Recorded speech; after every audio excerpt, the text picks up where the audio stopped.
दिल्लीच्या जंतर मंतरवर मागच्या महिनाभरापासून जे आंदोलन चालू आहे, या आंदोलनातला आज अत्यंत महत्त्वाचा दिवस आहे 20 जुलै. कारण आजच्या दिवशी हे आंदोलक जंतर मंतरवरून पार्लमेंट स्ट्रीटवरती जाणार आहेत, म्हणजे पार्लमेंटवरती मोर्चा काढणार आहेत.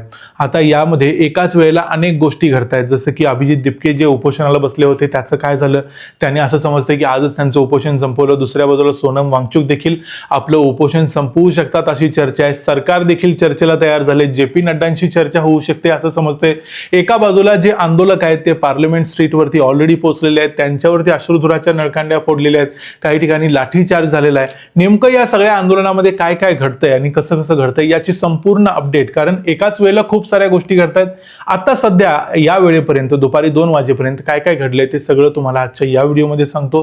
मी आहे रणजित यादव आणि तुम्ही पाहताय द मराठी बाणा. आपल्या सर्वांना माहिती आहे की आज 20 जुलैला संसदेचं अधिवेशन चालू होणार आहे आणि या अधिवेशनासाठी संपूर्ण देशभरातून सगळे खासदार हे संसदेच्या दिशेने येतात. तिथं देखील या प्रश्नाबद्दल सध्या चर्चा केली जाते. संसदेत देखील धर्मेंद्र प्रधानांचा राजीनामा, त्याचबरोबर ती नीटचा जो घोटाळा झालाय, या सगळ्या मुद्द्यांवरती अत्यंत महत्त्वाची चर्चा होतेच आहे. पण दुसऱ्या बाजूला जे आंदोलक इतके दिवस जंतर मंतरवरती बसले होते, त्याशिवाय अनेक लोक हे भारताच्या वेगवेगळ्या भागातून मागच्या 2 दिवसांमध्ये जंतर मंतरला पोहोचलेले आहेत, कारण सोनम वांगचुक यांनी तसं आवाहन केलेलं होतं.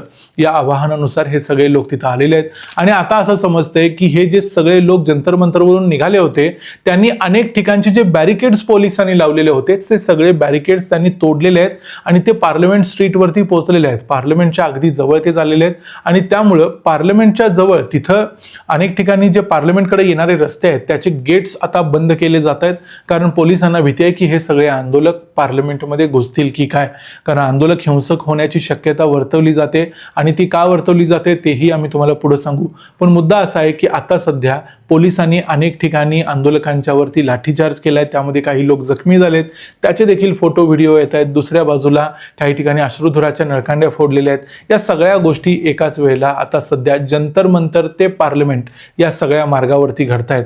आणि असंही सांगितलं जातंय की काही ठिकाणी 10,000 लोक आलेत, काही ठिकाणी म्हणतात की 1 लाखापेक्षा जास्त लोक आहेत. नेमका नंबर समजत नाही, पण खूप मोठ्या संख्येनं लोक या आंदोलनामध्ये आज आलेत एवढं मात्र नक्की.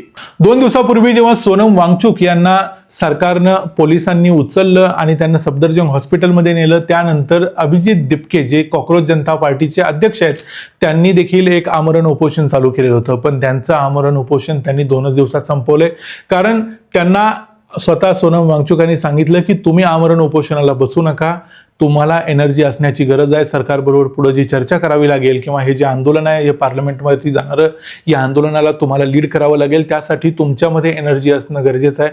आणि त्याप्रमाणे एका शिष्टमंडळानं, जे शिष्टमंडळ अर्थातच या CJPचे समर्थक असणारं शिष्टमंडळ आहे, ज्यामध्ये प्रशांत भूषण आहेत, प्रकाश राज आहेत, याशिवाय योगेंद्र यादव आहेत, या सगळ्यांनी त्यांना जी विनंती केली त्या विनंतीप्रमाणे अभिजित दिपके यांनी आपलं जे उपोषण आहे ते संपवलेलं आहे. याच्याशिवाय AISAचे 3 विद्यार्थी नेहा, अमीन आणि मनीष हे तिघं देखील उपोषणाला बसलेले होते. विशेष म्हणजे हे तिघं सोनम वांगचुक यांच्याबरोबर उपोषणाला बसले होते 28 जून पासून, आणि त्यांनी 23 दिवसांनी हे उपोषण आज संपवलं. आता ही सगळी उपोषणं संपल्यानंतर या CJPच्या आंदोलनामध्ये फक्त एकच आमरण उपोषण चालू आहे, ते म्हणजे सोनम वांगचुक यांचं.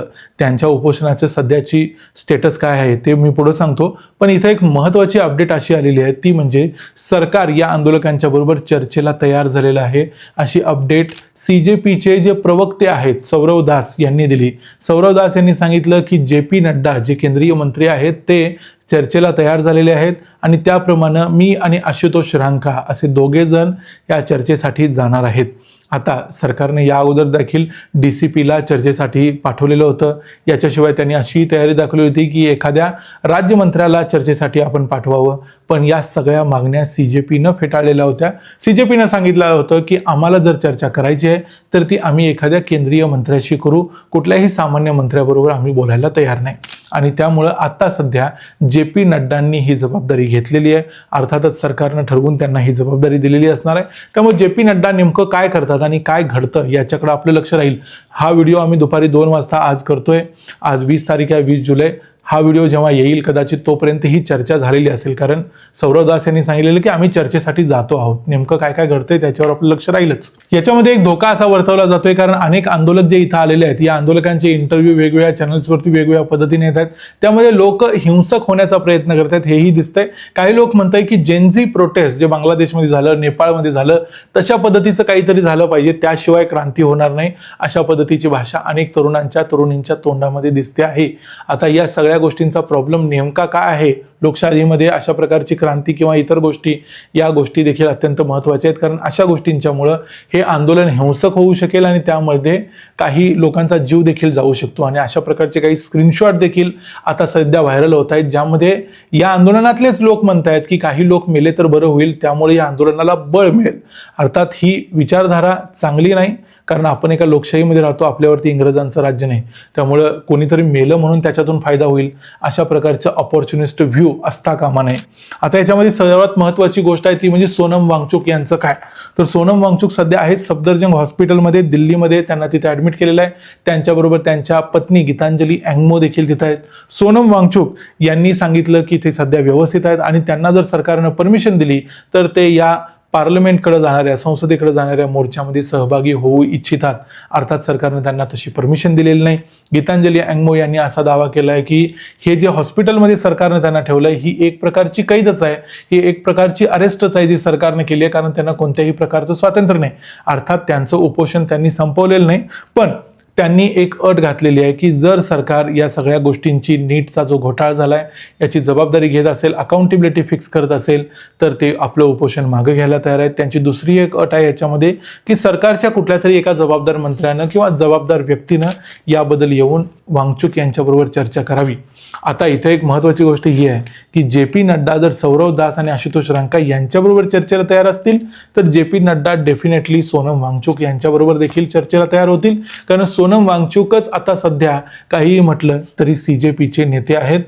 CJPच्या जे बाकीचे नेते आहेत त्यांच्याकडं सरकार एवढ्या क्रेडिबिलिटीनं बघत नाही, जबाबदारीनं बघत नाही, पण सोनम वांगचुक यांच्याबरोबर चर्चा होऊ शकते. त्यामुळे सरकारनं एक अट मान्य केल्यातच जमाय. दुसरी गोष्ट म्हणजे सरकार रिस्पॉन्सिबिलिटी घेईल काय, नेमकं याच्यावरती पुढची काय ॲक्शन होईल, धर्मेंद्र प्रधानांचा राजीनामा होईल काय, हे आता समजत नाही. पण सोनम वांगचुक यांनी आता ज्या पुढे 2 अटी घातल्या त्यामध्ये धर्मेंद्र प्रधानांचा राजीनामा झालाच पाहिजे तरच उपोषण सोडीन असं म्हटलेलं नाही. त्यांनी म्हटलं की सरकारनं जबाबदारी फिक्स करावी आणि या पार्लमेंट सेशनमध्ये याच्याबद्दलचं काहीतरी नियम, अटी काहीतरी कराव्यात असं त्यांनी सांगितलंय. म्हणजे थोडक्यात हे उपोषण देखील संपू शकतं. बाकी सगळी उपोषणं संपलेली आहेत. आता सध्या जंतर मंतरवर कोणतंही उपोषण चालू नाही, पण जंतर मंतरवरती जे आंदोलन आहे ते अतिशय हिंसक झालेलं आहे, सरकारच्या बाजूनं देखील आणि प्रोटेस्टर्सच्या बाजूनं देखील. त्यामुळे याच्यामध्ये नेमकं काय काय डेव्हलपमेंट होतात, काय काय घडतं ते आम्ही तुम्हाला सांगत राहूच, कारण एकाच वेळेला अनेक बातम्या पडतायत आणि कम्प्लिटली केऑस तयार झाला आहे. खूप साऱ्या बातम्या आणि त्याच्यामध्ये आपण अडकलोय अशी परिस्थिती आहे. तर आता सध्याचे जंतर मंतर आणि पार्लमेंटच्या या लेटेस्ट अपडेट्स आहेत. याच्याबद्दल आणखी काय मग घडामोडी घडतात ते आम्ही तुम्हाला सांगत राहू. या व्हिडिओमध्ये इथंच थांबूया. हा व्हिडिओ तुम्हाला कसा वाटला ते आम्हाला कमेंट्समध्ये जरूर सांगा. व्हिडिओ आवडला असेल तर व्हिडिओला लाईक करा, चॅनलला सबस्क्राईब करा. पुन्हा भेटू पुढच्या व्हिडिओमध्ये. तोपर्यंत पाहत राहा द मराठी बाणा. जय हिंद, जय महाराष्ट्र.